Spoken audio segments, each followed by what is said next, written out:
Hey guys, number 9 on the installment of this Q&A series. We are getting these questions answered and just going to keep going. 10 minutes on the clock, starting now. DeVolve.Hey Ben, one of the reasons I love your channel is the lack of drama or bad mouthing that goes on with other channels sometimes. I appreciate the fact that you noticed that. I try my best to stay positive in all those interactions, and I think in the long run it ends up being a little bit better. They say that any publicity is good publicity, but I would disagree with that statement. My question: I finished Stronglifts 5x5 and can no longer add weight per workout to progress. I am looking for a good program while cutting at a 500 calorie deficit. I like Madcow's and I like Wendler's BBB, which is probably boring but big. However, I am not sure how far I will get on either unless I'm bulking. Any suggestions? Well, I will say that anytime you're on a caloric deficit and intentionally cutting body weight, it is really tough to expect your body to be able to make strength gains, especially when you hit a point where you feel like you're kind of plateaued at your gains, where you're able to just continually add weight to the bar. Oh my goodness. I really don't have. I mean, something that's simple like 5-3-1, you can make adjustments. You kind of have to listen to your body, and if you get to the point where you're not making strength gains and you're still trying to cut, you might just have to accept that that's something that doesn't generally happen at the same time unless you're utilizing some sort of enhancement, which I'm assuming that you're not. So uh, I would try to just keep that in mind while you're going. It's really hard to expect your body to grow when you're in a deficit state. So, Rodri Mora.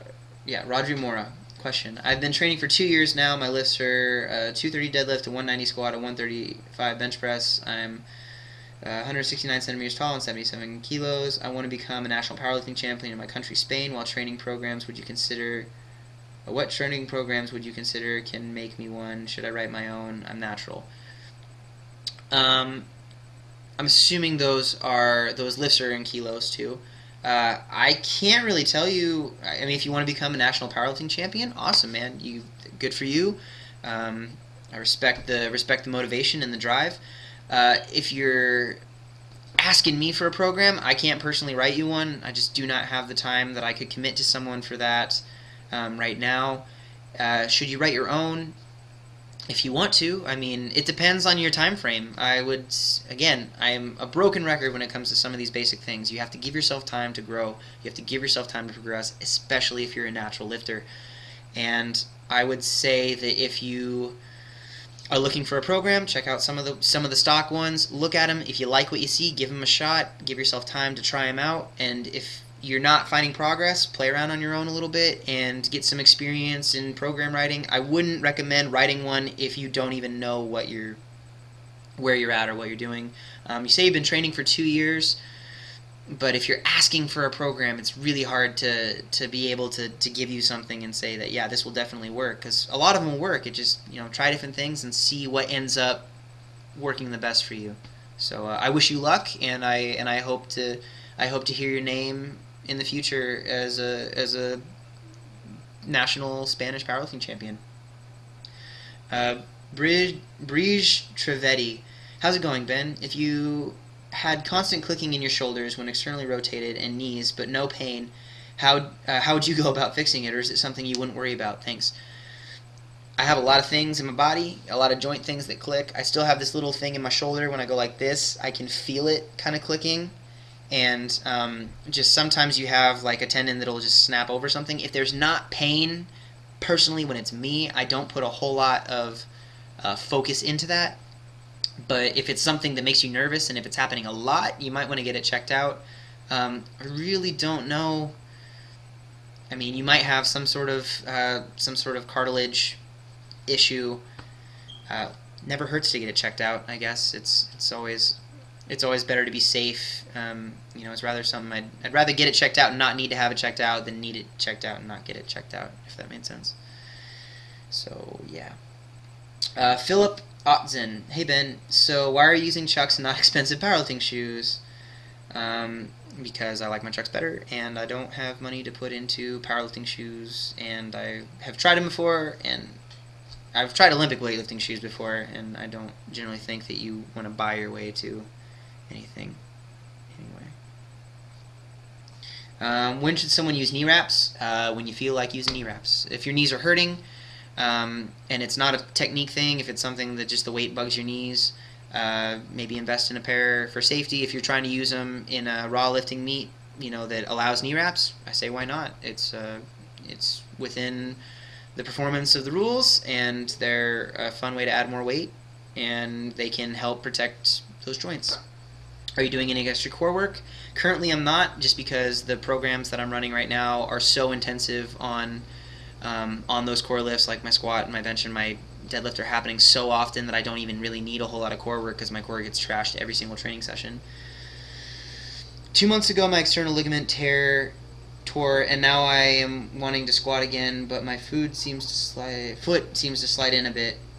Foot is slightly rotated outward. I'm standing straight on my feet, knees in one line with my feet in the other, but as I move down my feet are becoming unstable and slide inwards. Love your videos. Okay. Rotated outward. It sounds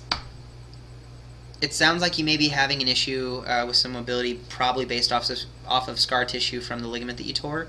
I would work on breaking up the adhesion in the scar tissue you have with some PVC or foam rolling.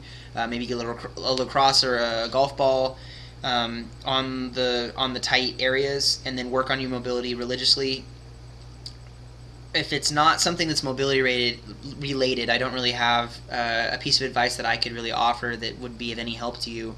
But really focus on your mobility, and if it's only happening when you're doing heavier weights, maybe work a little bit with some lighter stuff until you kind of figure out the form issue, because that's not good if you have your foot moving around while you're squatting. That's never a good thing, and it's never an appropriate technical thing to have your foot moving while you squat.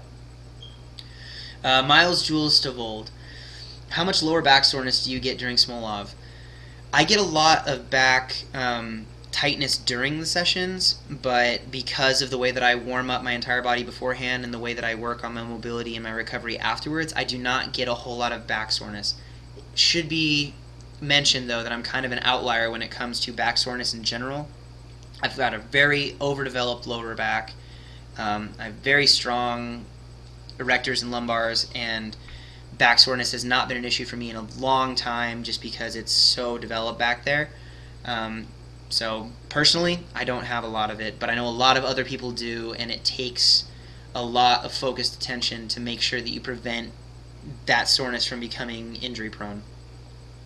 Magni Hammarstedt.How has lifting changed you? I know you've been lifting for like half of your life, but how do you think you would be if you chose something else instead of lifting? Kind of a vague question, but I would like to know. Thanks, dude, and keep up the amazing work. Thank you.